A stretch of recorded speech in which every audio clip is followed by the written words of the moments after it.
How's it going, guys? Quantum here, and today I'm bringing you 5 beginner tips for Tiny Tina's Wonderlands. And most of these are going to have to do with the overworld in the game and not so much running around shooting things. I am planning a separate video for stuff like that, but for now, we're going to be talking about the overworld. So the first tip I have for you guys is to always go after the shrine pieces. As you're walking around the overworld, you'll come across these shrines where, if you activate them, they will give you a permanent buff to one of your character's stats. Now, in order to activate them, you have to find all the shrine pieces, and when you're standing next to a shrine, it will tell you how many pieces you have left to find in order to get the buff. And these pieces can be found in all kinds of caves and dungeons all over the overworld, and when you're walking around, and if you walk up to a cave, if there's a shrine piece in there, Tina will pop in and say, hey, maybe there's a shrine piece in there. If she says that, just go in, get the shrine piece. These encounters in these caves and dungeons usually only take about 5 minutes, probably even less than that. So just go in, do that a couple of times. I think you need 4 shrine pieces for each one. So you find those, you go back to the shrine, activate it, and you get a permanent buff for your character. Alright, tip number 2 is to always open every treasure chest that you see around the overworld. Most of these will just give you money, which is good anyway, but there's a chance that it could turn into a mimic. Now, if a chest turns into a mimic, don't run away from it. You actually want to fight it, because if you do the encounter with the mimic and you defeat it, it will drop a ton of loot. I couldn't get any footage of this. I had it happen 2 or 3 times, but I wasn't recording, unfortunately. But just trust me, if you see any chests, try opening them up. If it's a mimic, just fight it and you'll get a ton of loot from it. Alright, moving on to tip number 3.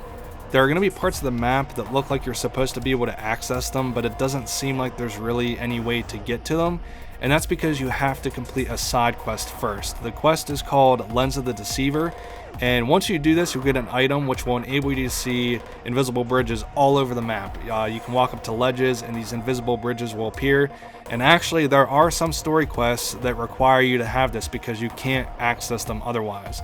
So as soon as you get the quest Lens of the Deceiver, just go ahead and do it. That way you have this item and you don't have any trouble getting around the overworld. And that actually leads me to tip number 4, which is to always try to get the golden dice that you see around the overworld. And it's going to be a lot easier to get those if you followed the previous tip and did that side quest so you can see the invisible bridges. But yeah, it's a really simple tip, but it's quite effective. You always want to get these golden dice because every time you pick one up, it's going to actually increase your chances of getting better loot every time that loot drops. Alright, for the 5th and final tip, I actually have 2 here for you guys. First one being is when you're running around, running through the grass in the overworld, enemies will appear for random encounters, and that can get kind of annoying after a while because they take a little bit of time to do. Now, you can try to run away from them, but if you're still running in the grass, you run pretty slow. So if you don't want to fight them and you can't get away, just turn around and hit the melee button and it will one-shot them.